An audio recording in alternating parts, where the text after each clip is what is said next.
Centre में क्या है? सूरज आपके सेंटर में है और सूरज बहुत बड़ा है। कितना बड़ा है? कितना बड़ा होगा फिर भी? इतना बड़ा है कि ये जो हमारी पृथ्वी है ना, ये पृथ्वी 13 लाख पृथ्वी इसमें समा सकती है। 13 लाख पृथ्वी। हम अपने ग्रह को बहुत बड़ा बोलते हैं ना, 13 लाख पृथ्वी इसमें समा सकती है। इतना बड़ा है। अब इतना बड़ा पिंड है तो इसका खिंचाव शक्ति तो ज्यादा होगा ना। इतना बड़ा पिंड है, जितना बड़ा आदमी है वो अपने से छोटे आदमी को ज्यादा खींचेगा। मैंने कल हाथी का उदाहरण दिया था। छठवीं के बच्चे भी अगर हाथी को खींचना चाहे तो खींच सकते हैं क्या? हाथी अगर हम लोगों को खींचना चाहे तो एक ही बार में खींच सकता है, क्योंकि उसके पास ताकत ज्यादा है, अपनी ओर खींचने की शक्ति ज्यादा है। तो ऐसे ही ये सूरज इतना बड़ा है, ठीक है, तो इसके पास खींचने की शक्ति सबसे ज्यादा है। इस खींचने की शक्ति को गुरुत्वाकर्षण की शक्ति कहते हैं। क्या बोलते हैं? गुरुत्वाकर्षण की शक्ति। जितने भी पिंड है यहाँ पर आपको जितने भी ग्रह दिखाई दे रहे हैं, सब में अपने यहाँ एक खिंचाव बल होता है, गुरुत्वाकर्षण। किसी के में बहुत ज्यादा तो किसी के में थोड़ा सा कम। यहाँ तक कि हमारा चंद्रमा में भी खिंचाव की शक्ति है। चंद्रमा में खिंचाव की शक्ति की वजह से ही ज्वार और भाटा नाम की चीज सुने तुम लोग?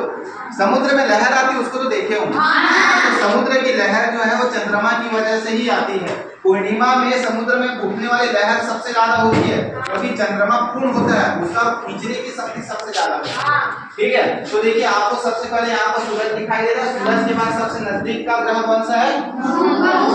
बुध है बेटा। देखो सबसे पहले बुध, ये बुध की कक्षा है। बुध के बाद आपको क्या दिखाई दे रहा है?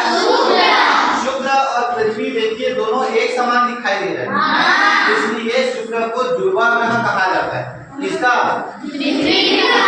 इसकी बहन है शुक्र ग्रह। और ये शुक्र ग्रह एक ऐसा ग्रह है जो सुबह होने से पहले और शाम सूरज ढलने के पहले आपको आसमान में दिखाई देता है। ठीक है, ये तारा नहीं लेकिन तारे के समान चमकता रहता है।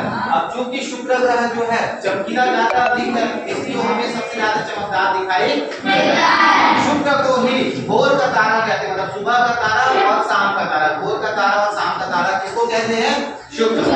शुक्र के बाद कौन सा ग्रह है आपका? पृथ्वी है। पृथ्वी को नीला ग्रह कहते हैं। आसमान में देखते हैं तो ये कैसे दिखाई देता है? नीला। ये तीसरा ग्रह हुआ। चौथा ग्रह आपका? ये आपको जो 4 ग्रह दिखाई दे रहे हैं, ठीक है, बुध हो गया, बुध के बाद शुक्र हुआ, पृथ्वी हुआ, मंगल। ये ठोस ग्रह है। कौन सा ग्रह? ठोस ग्रह। मतलब जैसे हमारी धरती है ना, वैसे ही वो एकदम ठोस ग्रह है। ठीक है, अब इसके बाद आपको ये बेल्ट दिखाई दे रही है, इसको तो एस्ट्रॉइड बेल्ट भी कहा जाता है। एस्ट्रॉइड को छत्तीसगढ़ी या हिंदी में शुक्र ग्रह कहते हैं। कौन सा ग्रह? ये शुक्र ग्रह है। देखो ये शुक्र ग्रह, मैंने कल आपको बताया था छठ वाले बच्चे को, जितने टूटे हुए ग्रहों के टुकड़े। शुक्र ग्रह क्या होता है? पहले के समय ये जो शुक्र ग्रह था वो भी ग्रह हुआ करता था, लेकिन आपस में वो क्या हो गया? टकरा गया। आपस में टकरा गया तो टकराने के बाद उसका पूरा मलबा जो है वो अंतरिक्ष में फैल गया। समझ रहे ना? यही आपका क्या कहलाता है? शुक्र ग्रह।